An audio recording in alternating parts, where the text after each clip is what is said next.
बोलिए सभी प्रेम से मिलकर शनिदेव महाराज की जय। शनिवार की व्रत कथा एवं आरती। इस दिन शनि ग्रह की तुष्टि के लिए शनि की पूजा होती है।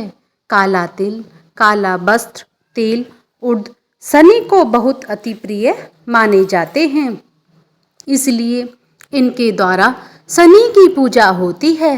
शनि की दशा को दूर करने के लिए यह व्रत किया जाता है। शनि स्तोत्र का पाठ भी विशेष लाभदायक सिद्ध होता है। शनिवार की व्रत कथा। एक समय सूर्य, चंद्रमा, मंगल, बुध, बृहस्पति, शुक्र, शनि, राहु और केतु इन ग्रहों में आपस में झगड़ा हो गया कि हम सब में सबसे बड़ा कौन है। सब अपने आप को बड़ा कहते थे।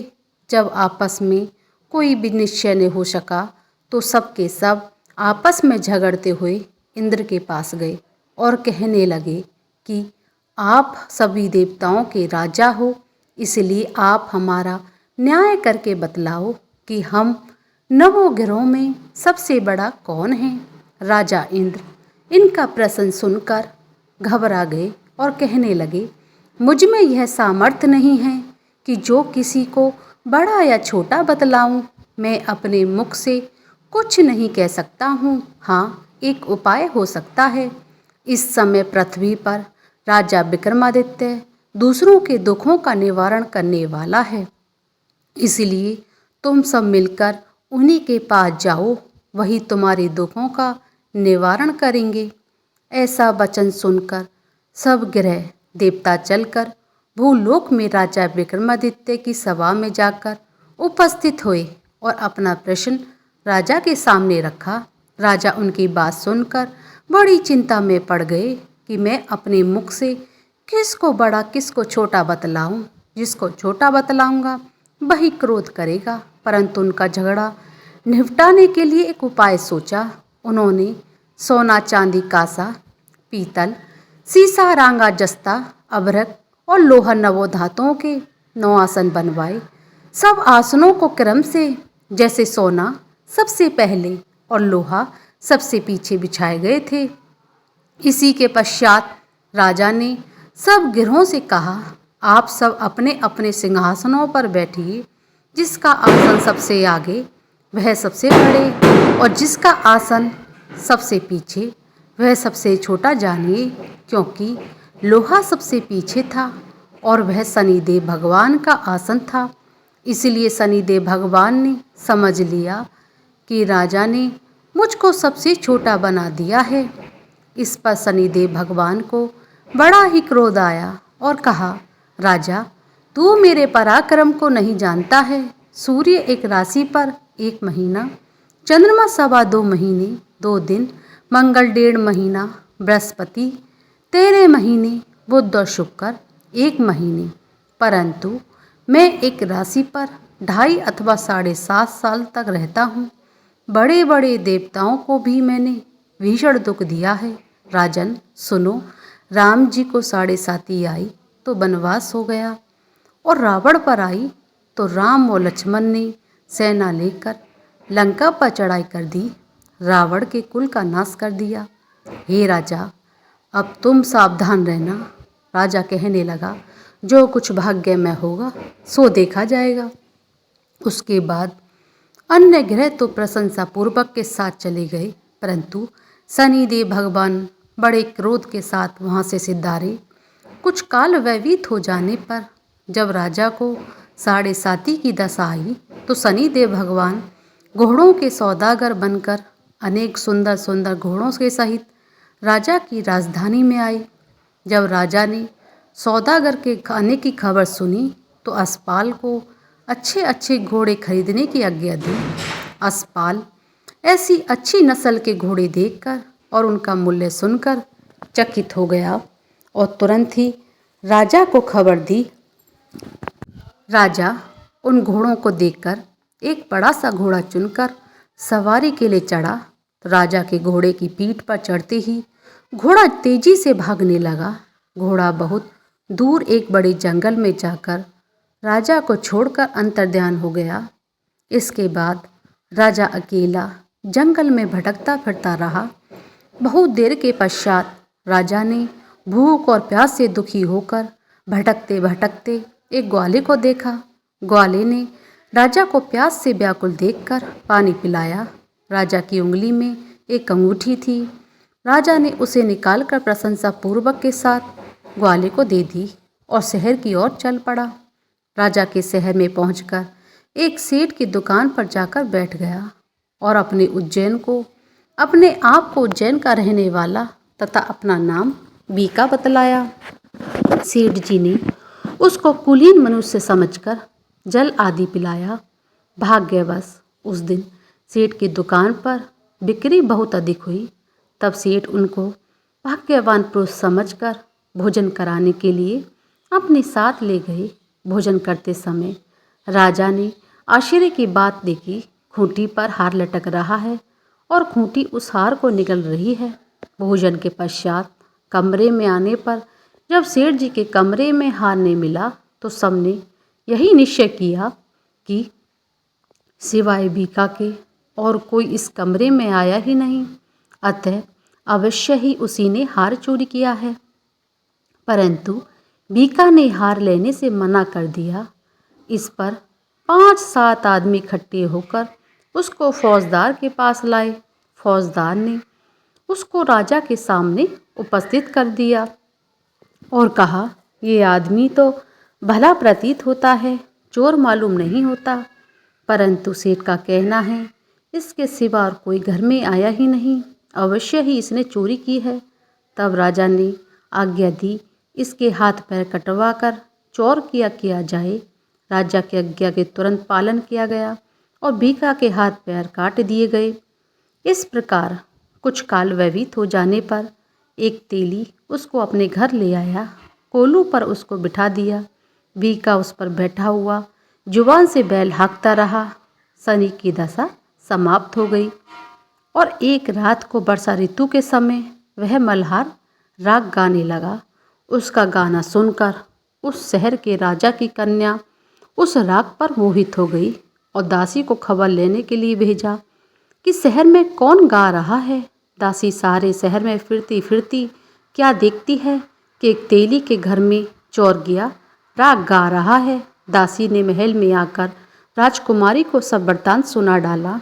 बस उसी क्षण राजकुमारी ने अपने मन में यह प्रण कर लिया, चाहे कुछ भी हो मैं इस चौरकिया के साथ विवाह करूंगी। प्राप्त काल होते ही जब दासी ने राजकुमारी को जगाना चाहा तो राजकुमारी अनशन व्रत लेकर पड़ी रही। तब दासी ने रानी के पास जाकर राजकुमारी के ने उठने का वरदान कहा। रानी ने तुरंत ही वहां आकर राजकुमारी को जगाया और उसके दुख का कारण पूछा तो उसको राजकुमारी ने, माताजी मैंने यह प्रण कर लिया है कि मैं तेली के घर में जो चौर किया है उसी के साथ विवाह करूंगी। माताजी ने कहा, पगली क्या बात कह रही हो, तेरा विवाह किसी देश के राजा के साथ किया जाएगा कन्या। माताजी मैं अपना प्रण कभी नहीं तोड़ूंगी। माताजी ने चिंतित होकर उसके बात राजा को बताई।